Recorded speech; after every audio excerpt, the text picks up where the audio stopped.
Alimdir dünyanın insanның jini. Alimlar alimning bilar qadrini. Yurtimiz alimning adibning koni, faxrlan dunyoga Mahmud vatani. Kimning bor mushundaq alimi qani, faxrlan dunyoga Mahmud vatani.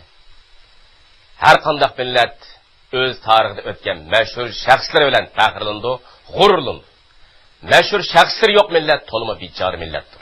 Hammamizga ma'lum Mahmud Kashg'ari butun dunyoga tanilgan ulug' tilshunos, yetuk olim. U ilm dunyosida ma'rifat chirig'i, ma'rifat peshvosi, dilni oqartuvchi ustoz degandek saltanatli nomlar bilan ta'riflanib kelmoqda. Buningdan ulug' olim Mahmud Kashg'arining insoniyatning madaniyat, ma'rifat xazinasiga qo'shgan to'pisining naqadar zo'rligini, uning insonlar qalbidagi o'rnining qanchalik yuksak ekanligini ko'rib olish tas emas.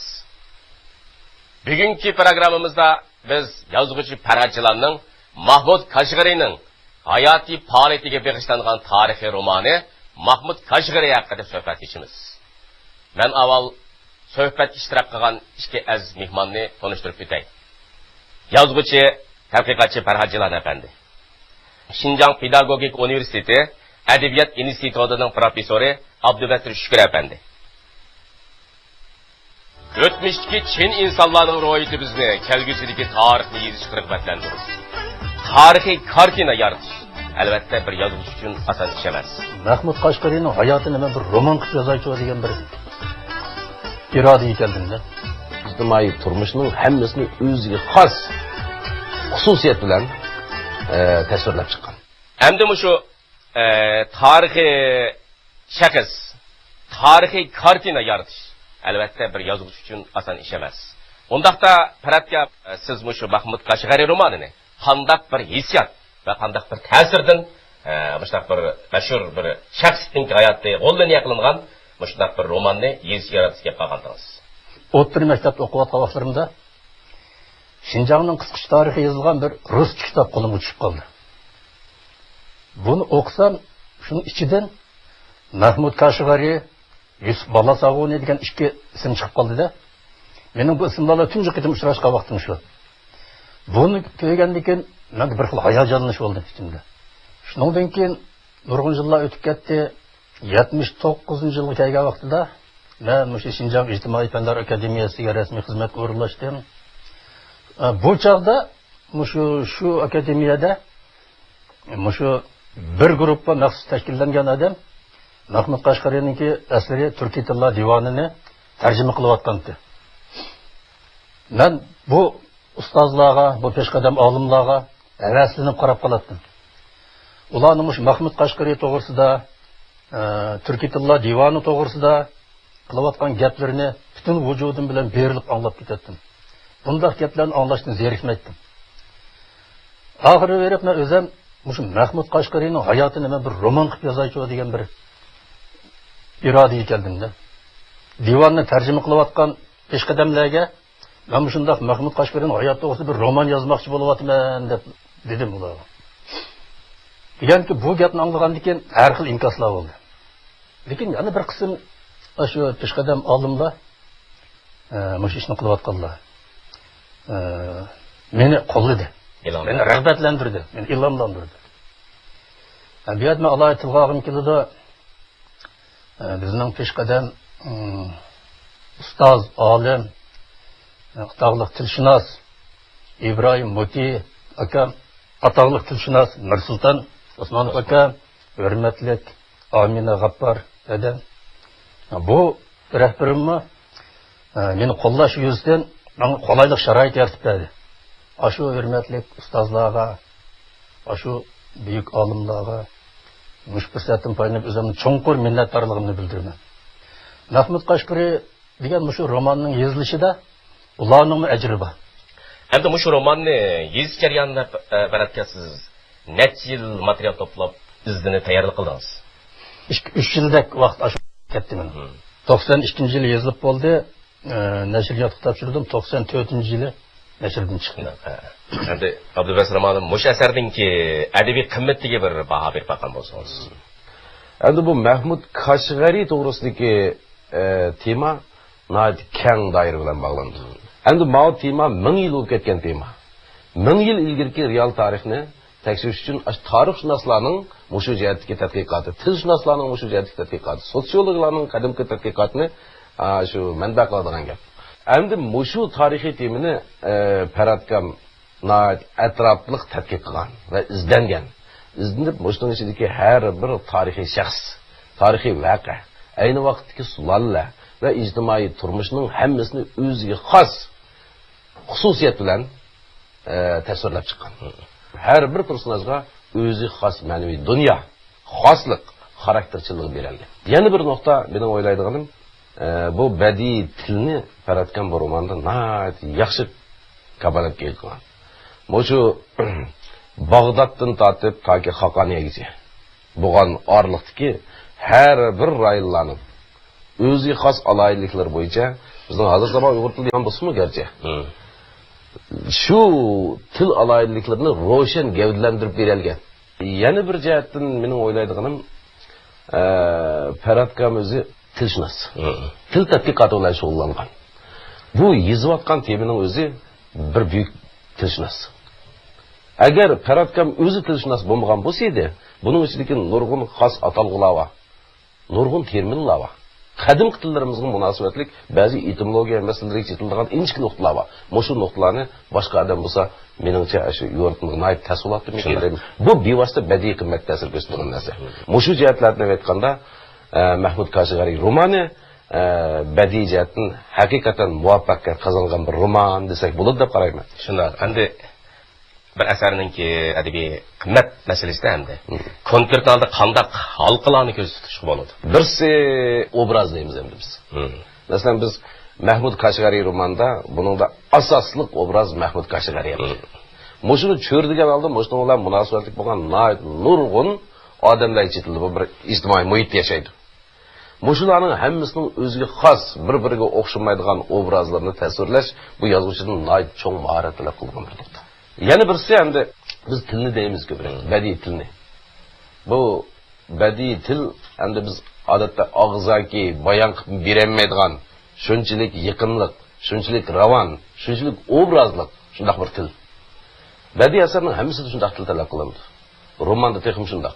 Endi Mahmud Kashg'ariy romanda bu bir tilshunosni yozayotganimiz uchun katta olimning tasavvuridan chiqadigan hikmatlik, bunda obrazlik, bunda til bo'lishi kerak. Uchinchi bir nuqtani biz badiiy adabiyotda badiiylikni kafolatga qildiqda biz syujet qurilmalarni tutamiz. Bu syujet qurilmasi odatda odam jalb qilgan muhim bir nuqta. Mushu halqalarni biz badiiy adabiyotda endi badiiylikni kafolatga qildigan muhim nuqtalar deb qaraymiz. Bular endi mushu bizning Mahmud Kashg'ariy romanida Paratkamning bir muvaffaqiyati. Tarixiy roman badiiy faoliyat bilan ilmiy tadqiqotning cho'g'lanmasi bo'lishi kerak. Mushaqqatlik, ammo ma'nilik, chinlik asoslik tasavvur. Tasavvur asoslik chinlik. Chinlikqa hurmat qilgan. Endi Paratka Mahmud Kashg'ariy romanida Mahmud Kashg'ariyninki o'sha o'smirlik vaqtidan tortib toki umrining oxirigacha bo'lgan mushaqqatlik, ammo ma'nilik ketmishlari suratlanibdi. Hamda mushtaq bir cho'ng temini suratlashda siz ko'proq tasavvur farazga tayandingizmi yoki tarixiy hujjat materiallarga ko'proq murojaat qildingizmi? Mahmud Kashg'ariy yolg'iz bizning Shinjongda emas, Jungoda emas, balki bu butun dunyo miqyosidagi mashhur bo'lgan bir buyuk olim. Bundoq bir tarixiy shaxsning hayotini yozib chiqishda albatta mas'uliyatchanlik bilan izlanishga to'g'ri keldi. Shuning uchun men ishni material yig'ishdan boshladim. Mahmud Kashg'ariy to'g'risida, Turkiy tillar divoni to'g'risida, Mahmud Kashg'ariy yashagan davr to'g'risida, ya'ni Qaraxoniylar xonadonligining tarixi to'g'risida turli yo'llar bilan izlab uni deb yig'dim. Qitirqinib o'qib o'rgandim. Men jug'rofiyalik sharoit bilan tonish uchun Qashqarga bordim. Mahmud Kashg'ariy yashagan u mang'an yo'llarni mengib, u ko'ygan o'tlarni ko'yib, uning o'ylaganlarini o'ylashga tirishdim. Shuning bilan asrlarning chang to'zonlari ostida ko'milib qolgan qadimgi karvon yo'llari ko'zlarim oldida qaytadan ечіліп көрінгендek болды. Бұның да тарихи чынлықны тәсәввүр арқылы гәүдәләндіріш керек. Мұшы Махмуд Қашқари романында чынлықымы ба, тәсәввүрмі ба? Онда айтқанда чынлық асасыдагы тәсәввүр асасыдагы чынлық. Мен кітапханаларга илажы бар, оқырманларга haqiqiy tarixni yetkazay deyman. Sizchimi mushu Mahmud Qashqari romanida bundan 1000 yil burungi tarixiy reallik chinlik bilan aks ettirilgan deb qaramsiz? Men shunday qarayman.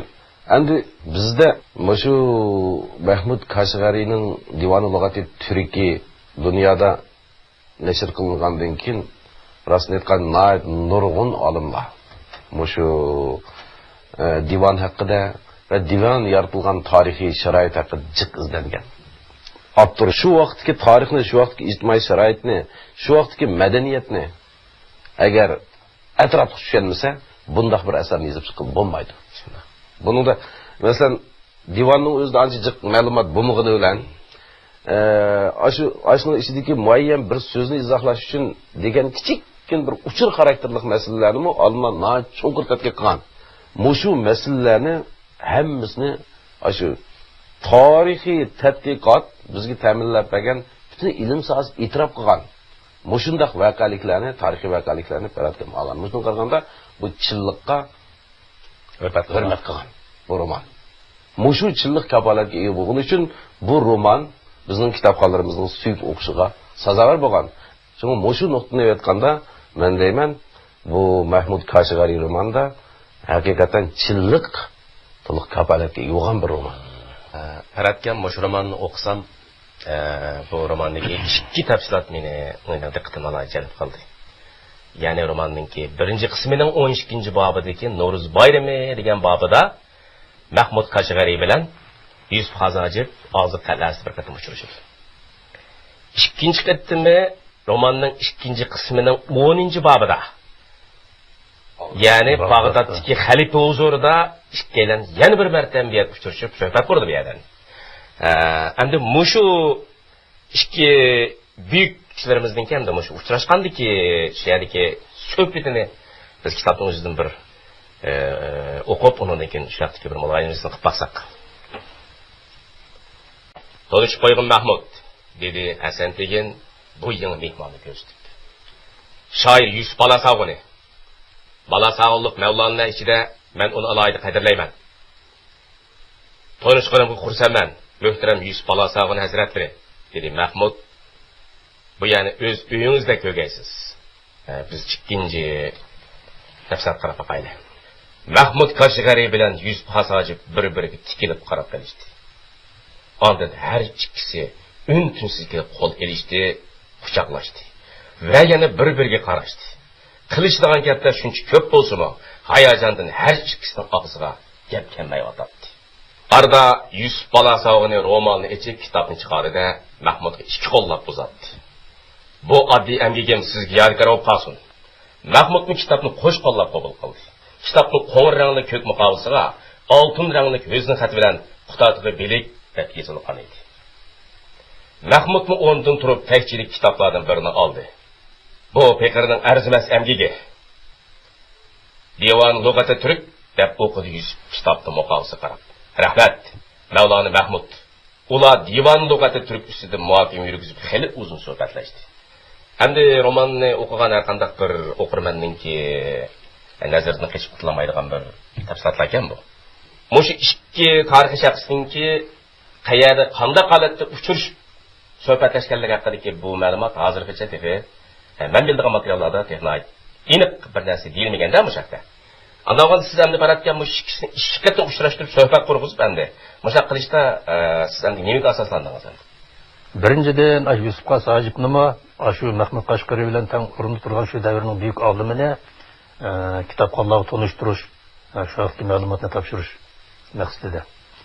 Yana birisi bu ikkisiniki shu vaqtda tanishganligi, o'zining ilm ma'rifat ustida suhbatlashib kitoblar almashtirgan shu usul bilan bularni tanishtirdim.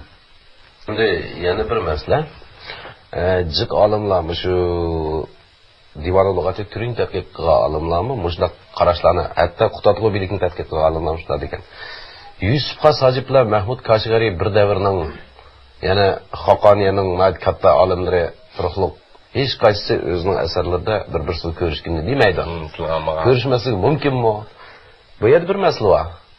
Divani lug'ati turkda Yusuf Xas Hajib bilan ko'rishganligini eskartish mumkinchiligi bo'lmaydi. U xos bir asar. Qutatqu bilikmi shundaq. Buningdan ben Mahmud Kashgari'da bir adam bilan ko'rishdim deydigan yeri yo'q uning. O da xos bir asar endi. Balki ularning o'zi xos xotirlari chiqib qolgan bo'lsa edi. Hozir bizga faqat kelganmish shu. O texim yaxshi olar edi. Ham shundaq sharoitda agar mushuni ashnaq bog'lamagan bo'lsa, meningcha yana shundaq bir savol, mushu tarixiy roman uchunmi qo'yilib qoladi?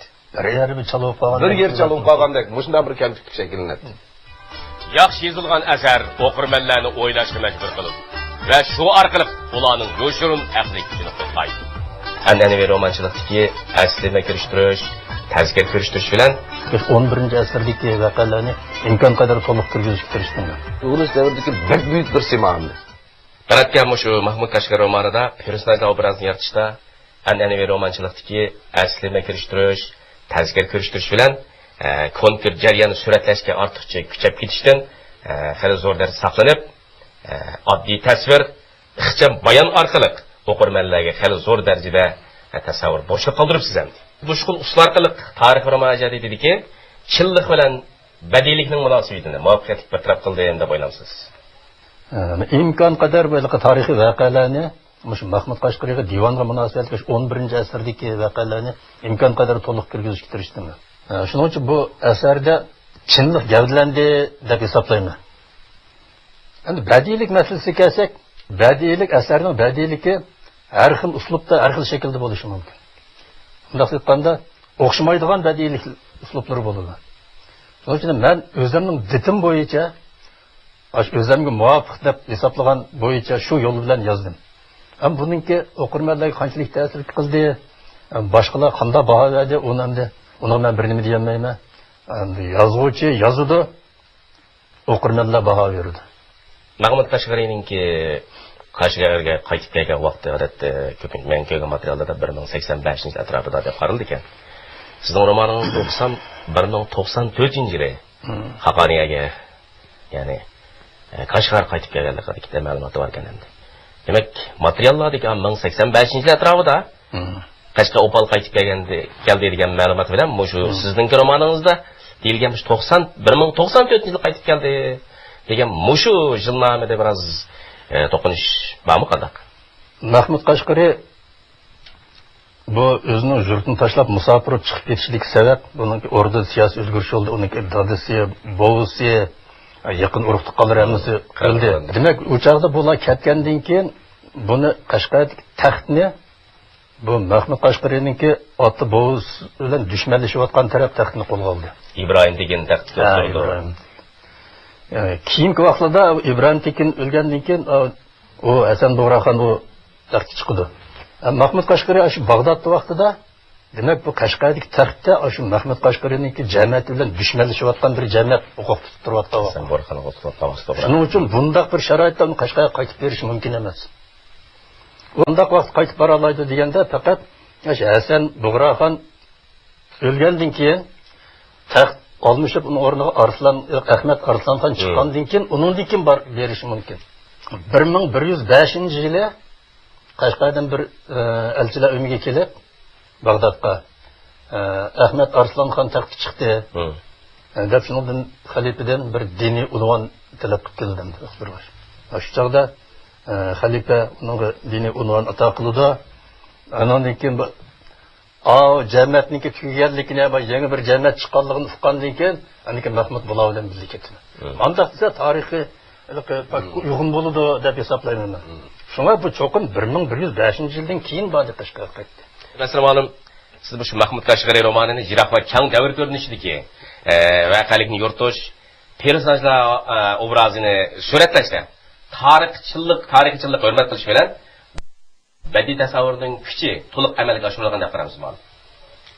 Albatta, amaliyotda biz shu romanni o'qigandan keyin biz shu Qarixonlar xonligi davridagi shu keng O'rta Osiyodagi har qaysi xonliqlar, har qaysi turkiy tilli qabila, hatto shu vaqtdagi ijtimoiy madaniy muhitlargacha bir keng tushunchaga ega bo'lamiz.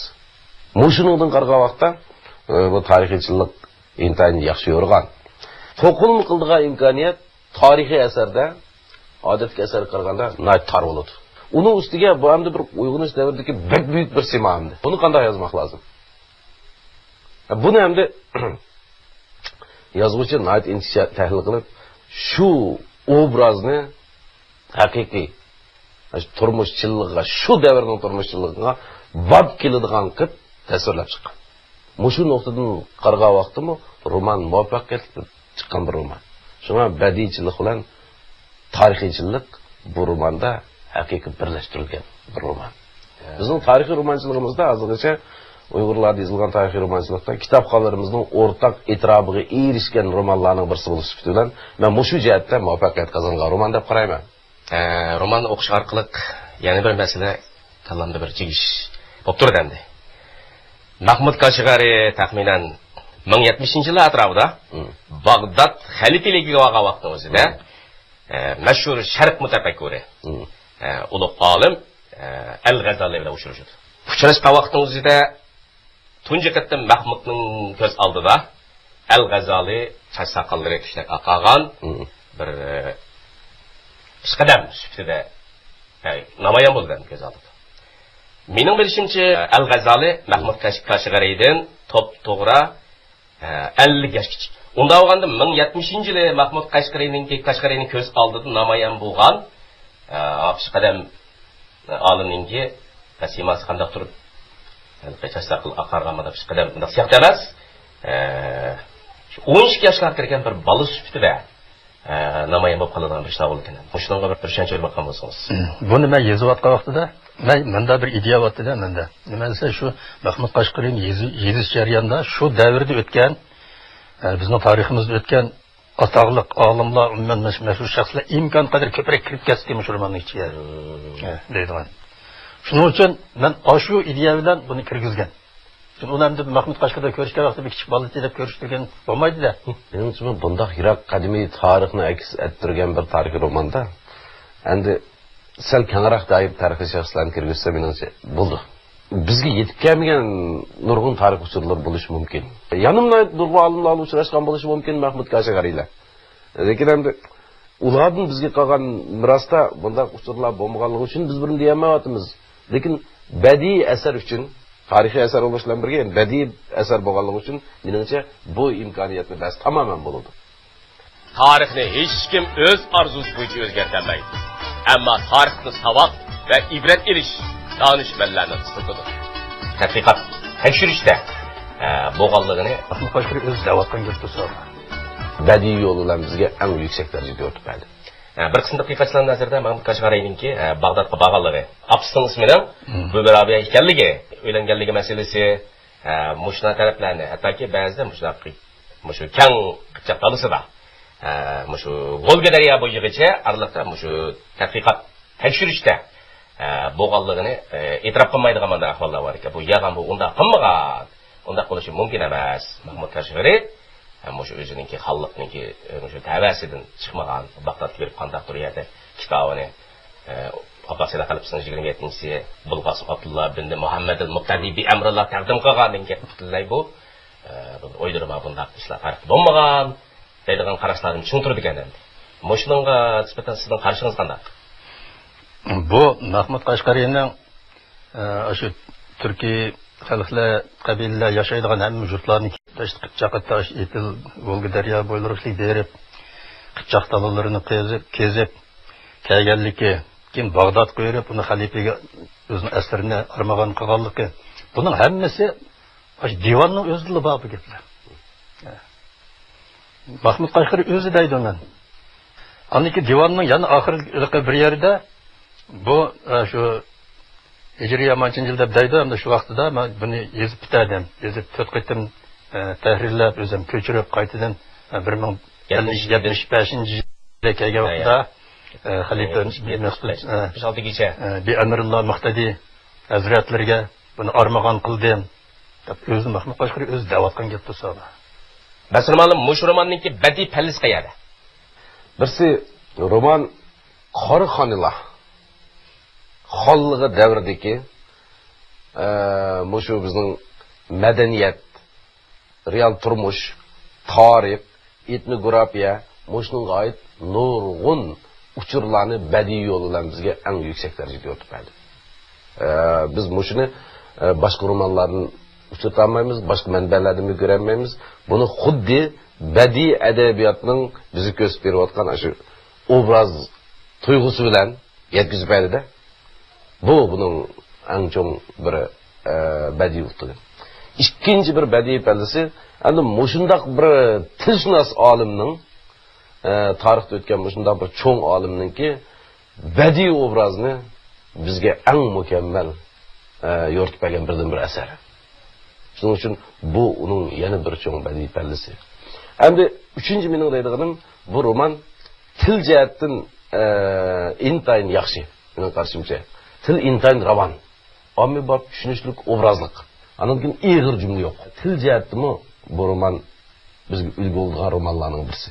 Shuning bu jihatlardan men bu romanni bir badiiliga alaydi. Yaxshi, kabalarga yuqori romanmiki deyman-da. Mahmud Qashqariyning davomli iznish ro'yi bizga ilhom berdi. O'xshashmagan madaniyatlar farqi, urf-odat masalasi, material ko'rishlar tasavvur yana birlashgan. Mahmud Qashqariy divan yozgandan uzun vaqtlar ketishi mumkin.